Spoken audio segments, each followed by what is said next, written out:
africano, índio riquinho. Leandro de Jesus Santos, a gente utiliza o nome Léo Santos no caso, aquela abreviaçãozinha para facilitar, né? Então o nome da empresa é Léo Santos Cabeleireiro. Nós temos um pouco mais de 20 anos no mercado. Até então trabalhávamos como um salão convencional, o típico salão que dá escova e prancha. E durante todo esse tempo que eu trabalho com isso, aliás, desde quando eu comecei, desde a época do curso, que já me despertava o desejo de fazer algo voltado para o público afro. Eu decidi migrar no meio desse corre todo, nos reinventamos, começamos a trabalhar com a estética afro, que por sinal tem dado super certo. E hoje, como eu falei, um pouco mais de 20 anos, já temos a nossa linha própria, já temos nosso próprio produto e temos o privilégio de atender clientes de toda Salvador.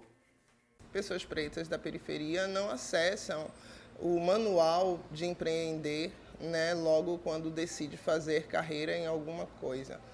Então, assim, aos 16 anos eu precisei me emancipar e diante de uma situação muito delicada que a minha família passava, sou filha de mãe solteira, tenho um irmão mais novo, então, assim, a vida já era muito difícil e diante das dificuldades de minha mãe eu pensava em uma saída. Então, empreender era um meio, até porque eu já tinha nuances assim, de empreendedorismo em torno de mim.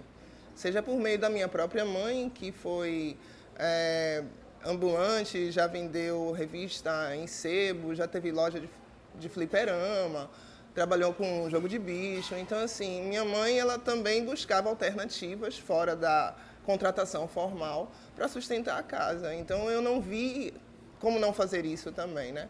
Eu tinha tios também, que um era pipoqueiro, o outro era chaveiro, e tudo isso é empreender, né? Só que até mesmo os conceitos sobre o que é empreender não chegava. Então fazíamos isso de maneira muito empírica, né? Intuitiva, e por meio da necessidade, sempre conduzindo essas ideias de negócio. Meu nome é Jéssica Barreto, o nome da minha empresa é Danda Caiá. Dentro da Danda Caiá existem outras empresas, são nichos também familiares. Que é a JP, Estética Afro, a Kianda, que é de minha mãe, de meus pais, no caso minha irmã. E a Danda Caiá hoje é uma empresa familiar. A Danda Caiá a gente tem desde 2018 que a gente abriu aqui. O CNPJ abriu tudo, foi em 2018, mas a gente já vem há uns anos empreendendo. Né? A Danda Caiá, com o nome, né? Nós somos iniciadas na região de matriz africana, na nação Angola, então Danda Caiá é a junção de Dandalinda e Micaiá, que são quices de águas, né, doces e salgadas. Então a minha antiga sócia sonhou com esse nome e o nome ficou Danda Caiá, a junção dos nomes dos nossos quices. Eu lembro de pequena, né, minha mãe ela saiu da empresa, de carteira assinada, para poder cuidar da gente, eu e minha irmã, inicialmente, depois que veio meu irmão. Mas ela nunca ficou parada, né? Ela sempre empreendeu de alguma forma. Sacoleira, teve padaria. E eu lembro que quando era pequena a gente ficava, meus pais tinham uma padaria, meu pai sempre trabalhou na mesma empresa, desde que eu me conheço por gente, mas minha mãe empreendia. E aí eu ficava na padaria, ou eu atendia cliente, aí quando eu fui crescendo eu já fiquei no caixa um pouco, entendeu? Eu sempre ia pra escola e depois ficava à tarde, né, com ela na padaria, no próximo aeroporto, né, no Parque São Cristóvão. Só que ali eu assumo que não despertou em mim a questão de empreender. Eu não enxergava, nem sabia o que era. Né? Eu ajudava, fazia, gostava e seguia. Aí eu fiz faculdade, né, lá, me formei em enfermagem. E quando eu percebi, eu já comecei a trançar, acredito que em 2012, no final de 2012 mais ou menos. Eu comecei a trançar, não me enxergava como profissão. E quando eu percebi, eu já estava tendo uma renda com isso, né? Só que mesmo assim eu continuei sem dar aquela devida atenção ao empreendedorismo. Aí fui aos poucos, quando eu percebi, eu já fui convidada para ministrar o primeiro curso que eu dei, foi em 2015, né? E percebi que eu estava pagando parte da minha pós-graduação com o dinheiro da estética afro e do empreendedorismo, né? Que eu fazia brinco, artesanato. E aí tive coragem de trancar a minha pós e focar no empreendedorismo. Para se começar um negócio sozinho é muito complicado, principalmente quando você não tem conhecimento, quando você não entende como começar e tal. Então, tipo, tudo que eu fiz em minha vida a nível de empreendedorismo foi autofinanciado. Então, eu nunca busquei uma ajuda financeira de um banco ou de tal. E hoje, com o entendimento que eu tenho, eu sei que poderia ter sido muito mais suave. Poderia ter sido muito mais fácil, no caso, se eu tivesse escolhido esse outro caminho também. Porém, não me arrependo da maneira que eu fiz. Inclusive, fiz de novo. Esse espaço aqui é novo. A gente tem 5 meses de inaugurado. E eu fiz de novo. Eu me autofinanciei. Não estou arrependido, mas eu penso que poderia ter sido mais suave. Poderia ter sido mais leve. Quando a gente se formou, por exemplo, eu passei por vários salões renomados para tentar fazer teste, para tentando trabalho e tal. Eu estava conversando esses dias com os meninos que, tipo, sempre que eu ia fazer um teste e chegava alguém branco, eu já me dava por derrotado. Mas eu perdi a vaga, porque era assim, eu percebia que eu me saía muito melhor que eles, mas os caras eram branquinhos, sem o cabelo liso, alguns olhos azuis e tal, então eu sempre perdi a vaga para eles. E eu passei por várias situações de contestação da minha capacidade, abri a porta da minha sala no escritório para receber um cliente e ele perguntar quem era o contador, quem era o dono. É muito comum. Já aconteceu também das pessoas olharem para mim, porque como eu me visto de maneira mais confortável possível, não tenho aquela formalidade toda, perguntarem, você trabalha aqui? Isso é direto, né? Mas a gente desconstrói isso mostrando o trabalho que a gente faz, né? Mas sempre quando há oportunidade, eu combato. Na pandemia, nós ficamos na linha de frente da crise econômica. A inflação realmente quebrou muitos negócios. Eu conheço 4 que fecharam. Não aguentaram, fecharam. E isso tem uma justificativa, certo? A questão é que afroempreendedores não abrem, em grande maioria, negócios com dinheiro, tá bem? Esse é o ponto em questão. A gente, tirando o meu sucesso, minha ascensão financeira com a MEI Bahia, e depois reverter isso para abrir um outro negócio, tirando isso, é zero recurso.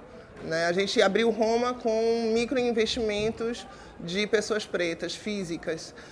Eu penso que não deveria ser assim. Eu acho que deveria sim ter um banco de recursos para salvar negócios como os meus, como o de Josilda em Itapuã, como o Xamã que fechou. Então, assim, a realidade da falta de acesso ao crédito é um fator que muita gente já sabe, mas que ainda pouco se faz. Existem os critérios bancários que estão aí com algumas linhas, mas não é nada com esse recorte racial, porque põe todo mundo numa mesma balança e a verdade é que nosso dia a dia é muito diferente. Quando a gente faz a contratação de pessoas pretas e a gente escolhe não usar plástico, quando a gente abre a casa para um público diversificado, buscando trabalhar de maneira igualitária, né, para todo mundo, de maneira justa, honesta, isso tem um preço.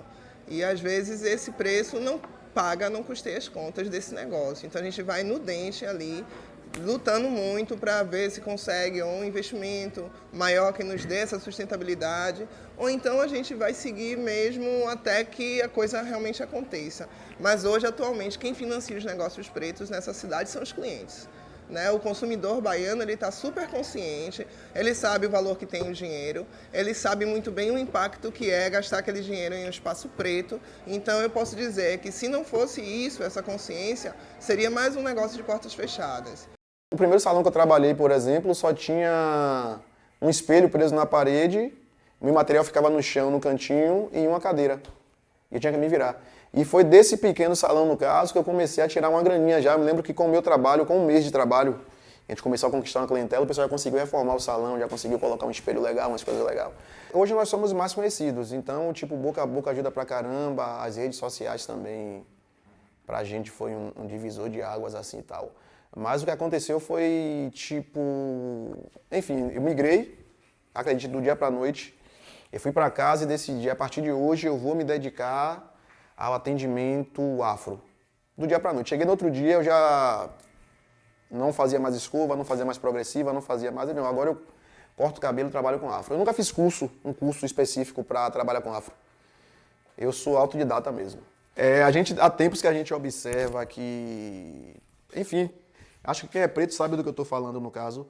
o quanto o povo preto penou sempre para conseguir um produto que de fato fosse bom para o nosso tipo de cabelo. A gente percebeu que a indústria decidiu invadir esse espaço.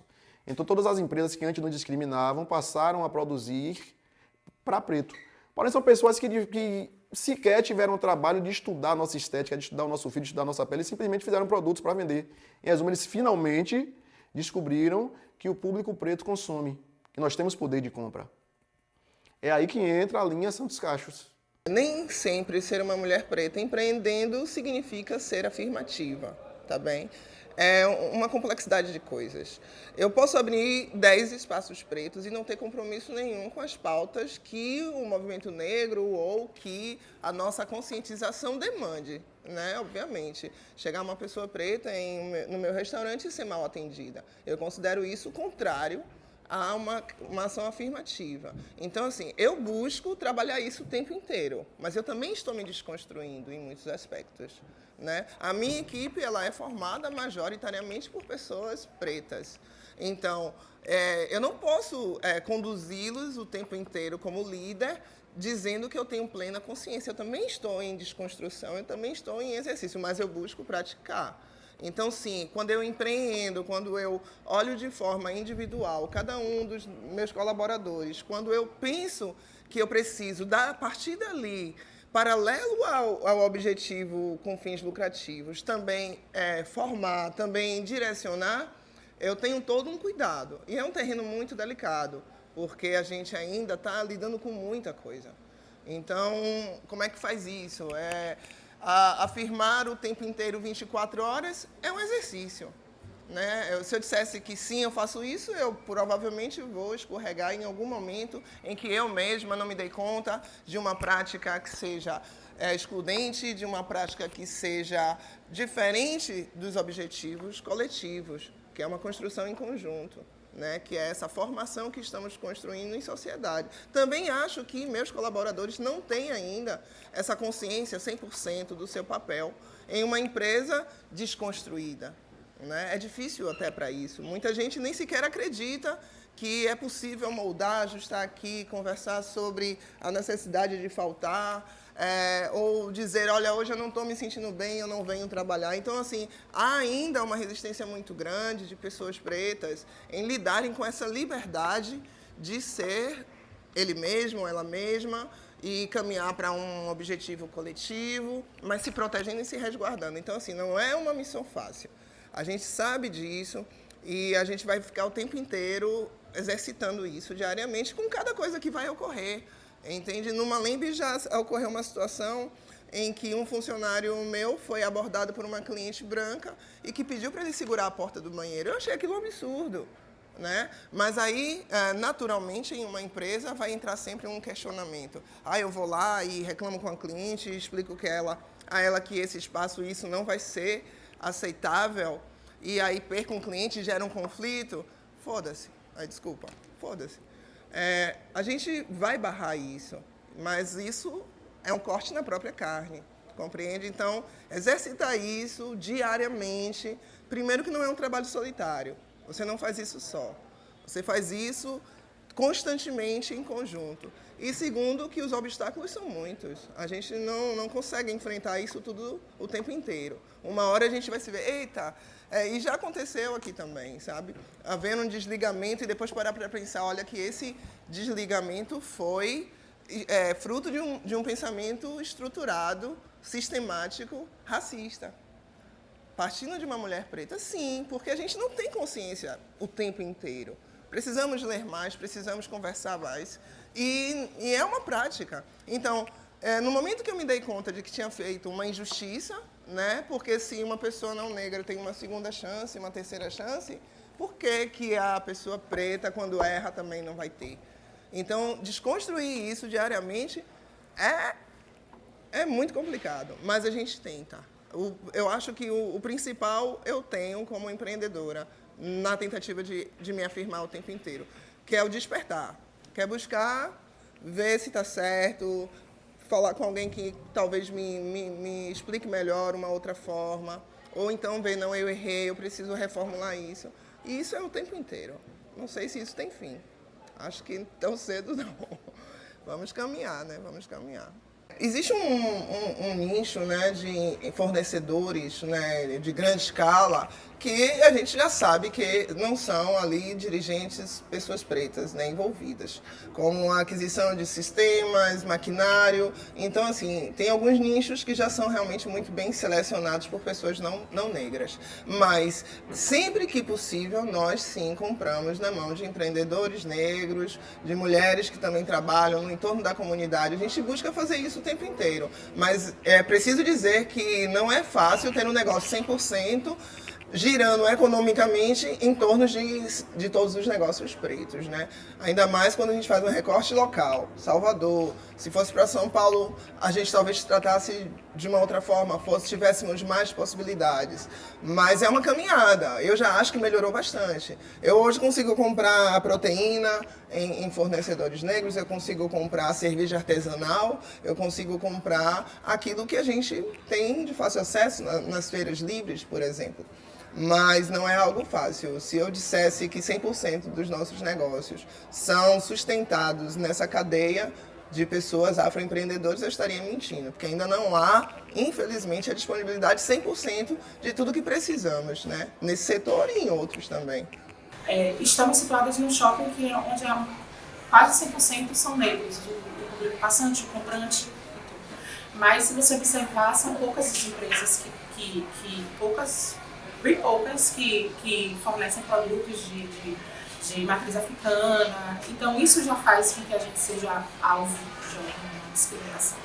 Clientes que entram e enfim, tentam se tratar, a gente sabe lidar, né? Pela vida, a vida acaba ensinando a gente. Eu só tive coragem de deixar, não digo nem que deixar o meu certificado, porque como eu estou estudando tricologia e tudo, eu acabo usando o certificado, após eu acabo usando o certificado, mas eu tive coragem de enxergar a estética afro como profissão, né, que eu não dava essa atenção, né, eu achava que era um hobby, ou então que era alguma coisa que eu fazia fora do meu tempo de trabalho. Quando eu enxerguei que eu estava conseguindo pagar contas e comprar, alcançar outras coisas com a estética afro, eu dei o devido valor que ela merecia. Hoje ela é minha profissão primordial. A empresa Dona Caiá, que é uma loja e salão, então a partir do salão, que é onde eu mais me identifico, eu consegui até comerciais fazer. Comercial, eu conheci pessoas que, se eu não enxergasse a profissão, eu jamais teria alcançado. Comprei, né, muitas coisas, móveis, que eu estou em construção constante, então a minha casa eu consegui construir com a ajuda da minha autonomia financeira. Da mesma forma que é muito difícil, eu consigo alcançar muita coisa como empreendedor. Muitos lugares, eu consigo conhecer muitas pessoas, eu consigo evoluir como pessoa e como profissional, sendo empreendedor.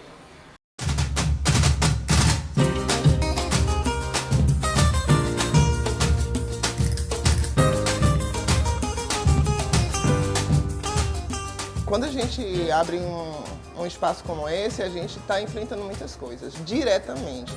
Não é que não existam outros negócios antes dos nossos. O que exatamente não tinha era esse fator de afirmação. Até porque a nossa capacidade de nos reconhecermos e de entender a nossa história, ela é muito subjetiva, né? Está nos detalhes e no nosso dia a dia. Então, afirmar que você abriu um espaço preto há umas 2 décadas atrás não era mesmo a questão. A gente ainda estava aprendendo sobre raça, sobre nossa própria existência. Então, essa geração de agora, ela já sabe muito bem do que nós estamos falando. Mas existiram outros antes também que se afirmaram, mesmo que de maneira subjetiva. Temos o Zanzibar, tem a Laide do Feijão, tem uma série de empreendedores e empreendedoras pretas que já faziam isso há muito tempo, abrindo caminho para a gente. Então, o que é que eu faço? Eu entro nessa história buscando entender sobre conscientização, sobre o meu papel como indivíduo, né, como pessoa, nessa sociedade que tem uma estrutura machista, patriarcal, e vou confrontar aquelas questões que para mim já incomodam. Imagine coletivamente aos meus. né? E sim, esses espaços são afirmativos o tempo inteiro, 24 horas. Mesmo que você passe lá para tomar uma caipirinha, mesmo que você venha aqui e coma um petisco, quando você faz isso de maneira muito direta, você colabora para uma afirmação, que é a manutenção de espaços como esses, que eu considero necessários, né, fundamentais para jovens como vocês e mulheres como eu. Então, um espaço seguro, que respeite o seu poder de consumo, que lhe enxergue como potencial consumidor e lhe traga aquilo que você, lhe oferece aquilo que você paga, pelo aquilo que você paga. Então, já tem outros espaços assim, ainda bem, né? E eu confirmo que sim, são espaços totalmente afirmativos. E eu não escondo isso porque é paralelo. Dizer isso não quer dizer que seja algo antagônico à questão econômica, que eu não queira lucrar, que eu não queira ganhar dinheiro. Pelo contrário, eu quero fazer isso, mas também reverter isso de alguma forma para aquilo que é interessante para mim e para as pessoas como eu. Essa é a ideia. Eu costumava dizer o seguinte: nós somos o futuro econômico. Eu parei de dizer um pouco isso porque, diante desse contexto político, eu acho que isso, no mínimo, vai ser postergado. Mas eu ainda acredito que sim. Os negócios pretos, esse público consumidor de qual nós estamos falando, vai revolucionar de tal forma a economia que vão se reconhecer isso nas maiores esferas, né, políticas, econômicas, e vão passar a contabilizar isso. Então, mas assim, ainda assim eu desejo articulações. Precisamos trabalhar em rede. Eu não vou conseguir fazer isso sozinha, eu não vou modificar a cabeça dos dirigentes e quem está com a mala cheia de dinheiro para poder ter esse olhar empático sobre os negócios, mas eu acho que em rede a gente vai conseguir.